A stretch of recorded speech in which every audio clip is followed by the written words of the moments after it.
بتشوفهم.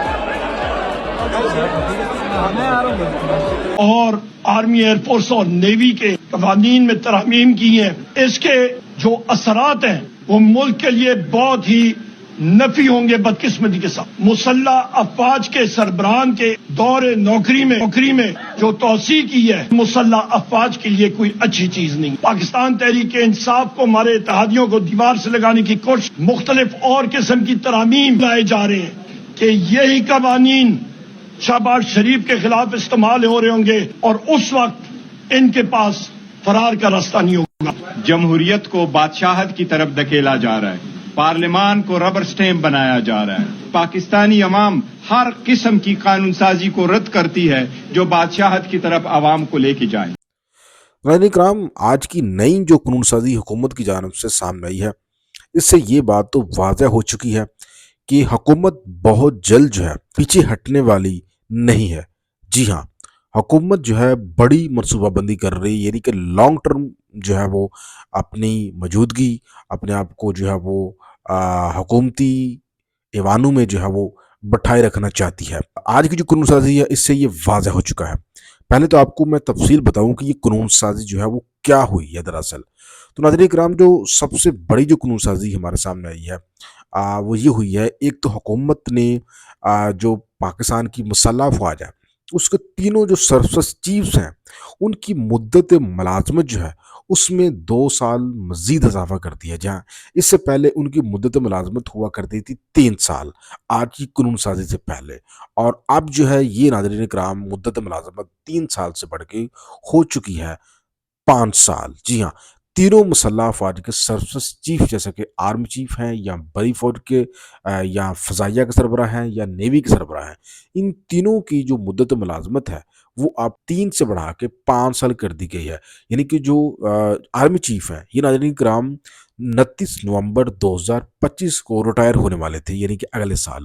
اور اب اس نئی آنی ترمیم کے بعد اب آرمی چیف جو ہے وہ 29 نومبر 2025 کو ریٹائر ہونے کی بجائے 29 نومبر 2027 کو ریٹائر ہوں گے. یوں ان کی مدت ملازمت میں تقریباً 1.5 سال پہلے ہی حکومت نے اضافہ کر دیا ہے.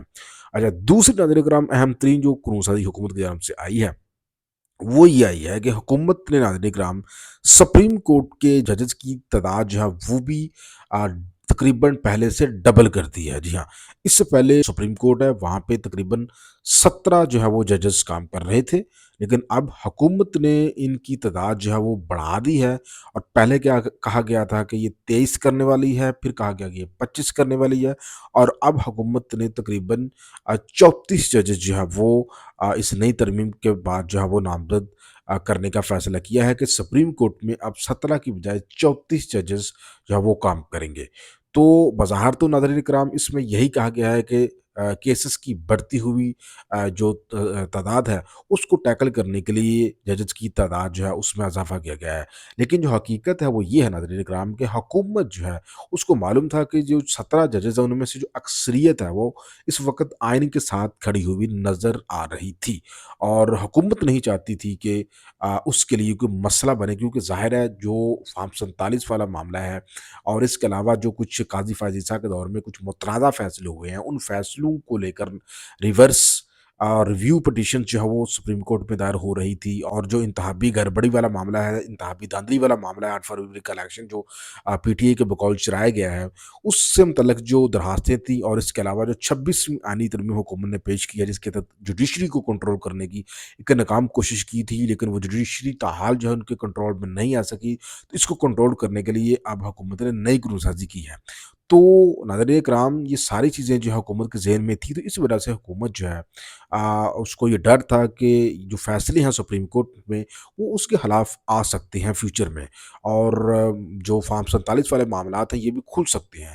تو ان چیزوں کو حکومت نے دیکھتے ہوئے اب جو ججز کی تعداد ہے وہ 34 کرنے کا فیصلہ کیا ہے۔ آپ دیکھتے ہیں کہ اب حکومت کے ساتھ کتنے ججز کھڑے ہوتے ہیں اور آئین کے ساتھ کتنے ججز کھڑے ہوتے ہیں۔ دراصل یہ حکومت کی جانب سے چیلنج کیا گیا ہے، تو دراصل یہ وجہ بظاہر جو ہے وہ لگ رہی ہے کہ اس وجہ سے حکومت نے ججز کی تعداد میں اضافہ کیا ہے کہ ان کے لیے کوئی مشکلات کا باعث نہ بنے۔